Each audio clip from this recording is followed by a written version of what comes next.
મનપાએ ગેરકાયદેસર મિલકતો પર બુલડોઝર ફેરવીને 50થી પણ વધુ સ્ટોલ તોડી પાડ્યા. ટેમ્પરરી સ્ટ્રક્ચર બનાવી વેચાણ કરતા હતા. સુરત 22 કલાક પહેલા રાજકોટ અગ્નિકાંડ બાદ હવે સુરત મહાનગરપાલિકા પણ એક્શન મોડમાં છે. સરથાણા રિંગ રોડ વિસ્તારમાં આવેલા ગેરકાયદેસર મિલકતો પર બુલડોઝર ફેરવાયું હતું. આશરે 50થી પણ વધુ સ્ટોલ પર સુરત મહાનગરપાલિકા દ્વારા બુલડોઝર ચલાવવામાં આવ્યું હતું. 50 કરતાં પણ વધારે સ્ટોલ પર પાલિકાએ બુલડોઝર ફેરવ્યું. સુરત મહાનગરપાલિકાના વિસ્તારમાં ગેરકાયદેસર મિલકતો પર તવાઈ આવી છે. રાજકોટ અગ્નિકાંડ બાદ સુરતના ગેરકાયદેસર મિલકતોને તોડી પાડવાની કાર્યવાહી સુરત મહાનગરપાલિકા દ્વારા કરવામાં આવી રહી છે. સરથાણા રિંગ રોડને અડીને આવેલા ગેરકાયદેસર ખાણીપીણીના સ્ટોલ ઊભા કરવામાં આવ્યા છે. ટેમ્પરરી સ્ટ્રક્ચર બનાવીને આ લોકો સ્ટોલ પર વેચાણ કરે છે અને કોઈપણ પ્રકારની મજૂરી લેતા નથી.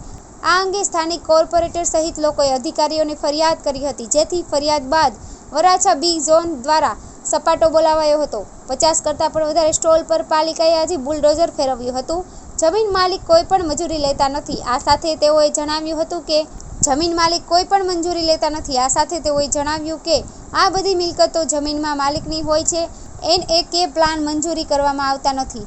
જમીન માલિકો ભાડેથી આપી દેતા હોય છે અને ભાડું તો પોતપોતાની રીતે ટેમ્પરરી સ્ટ્રક્ચર બનાવીને ત્યાં ધંધો શરૂ કરી દે છે અને કોઈ પણ મંજૂરી લેતા નથી. જ્યારે કોઈ હોનારત બને ત્યારે માલિક પણ હાથ ઊંચા કરી લેતા હોય છે, ભાડું ઉત્પન્ન કરે છે.